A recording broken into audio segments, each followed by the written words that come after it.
മിക്കവാറും night duty കഴിഞ്ഞ് പോകുമ്പോൾ ഇന്നിപ്പോൾ എന്താ കഴിക്കാമെന്നുള്ള ചിന്തയായിരിക്കും കേട്ടോ മനസ്സിൽ ഫുള്ള്. നാട്ടിൽ നിന്നാകുമ്പോൾ ഇതൊന്നും ആലോചിക്കേണ്ടതില്ല, ഇപ്പം അതന്നെ ഉള്ളൂ മൈൻഡിൽ.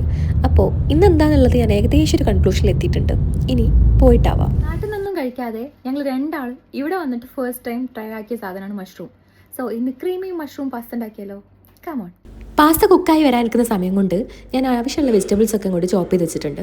പിന്നെ ഈ ബട്ടർ അങ്ങോട്ട് മെൽറ്റായി വരുമ്പം ഗാർലിക് അങ്ങോട്ട് ഇട്ടും. ഏട്ടാ മോനെ, അടിപൊളി സ്മെല്ലാട്ടോ അപ്പം ഉണ്ടാകുന്നത്. എനിക്ക് ഭയങ്കര ഇഷ്ടമുള്ള കാര്യമാണത്. അങ്ങനെ കുറച്ച് നേരം അങ്ങോട്ടും ഇങ്ങോട്ടും തിരിച്ചും മറിച്ചും ഇളക്കിയ ശേഷം ആ പച്ച മണക്കങ്ങൾ മാറിയതിന് ശേഷം ഞാൻ മഷ്റൂം ആഡ് ചെയ്ത് കൊടുത്തിട്ടോ. പിന്നെ മഷ്റൂമിന് അങ്ങോട്ടും ഇങ്ങോട്ടും ഇട്ട് ഇളക്കലായി പരിപാടി. അത് ഏകദേശം ഒന്ന് റെഡിയായി വരുമ്പം കുക്കായെന്ന് തോന്നിക്കഴിയുമ്പം അതിൻ്റെ കൂടെ തന്നെ നേരത്തെ ചോപ്പ് ചെയ്ത് വെച്ച ബെൽ പെപ്പേഴ്സ് ആഡ് ചെയ്തിട്ടോ. ഈ ബെൽ പെപ്പേഴ്സ് ഇടുന്നതിലുള്ളൊരു കാര്യം എന്ന് പറഞ്ഞാൽ ഇതിൻ്റെ ഫ്ലേവർ എൻ്റെ മിസ്റ്റർ ഹസ്ബൻഡിന് ഇഷ്ടമാണ്, പക്ഷേ ഇത് കഴിക്കാൻ പറ്റിയില്ല. അതായത് ഇത് പ്ലേറ്റിൻ്റെ ഒരു സൈഡിലേക്ക് മാറ്റി വെക്കാനുള്ള ഐറ്റാണ്, എന്നാലും ഞാൻ ഇടും. അങ്ങനെ വെജിറ്റബിൾസും കൂടി കുക്കായതിനു ശേഷം ഞാൻ ക്രീം ആഡ് ചെയ്തു. കുക്കിംഗ് ക്രീമാണ് ആഡ് ചെയ്തത്. അങ്ങനെ നമ്മൾ ക്രീമി മഷ്റൂം പാസ്തയിലേക്കുള്ള സോസ് റെഡി ആയിട്ടുണ്ട്. പിന്നെ അതിലേക്ക് ബോയിൽ ചെയ്ത പാസ്തയും കൂടി ആഡ് ചെയ്തപ്പോൾ ഇനി മിസ്റ്റർ ഹസ്ബൻഡ് വന്ന് ടേസ്റ്റ് ചെയ്താൽ മതി. അപ്പം ഇത്രയുള്ളൂ. ബൈ.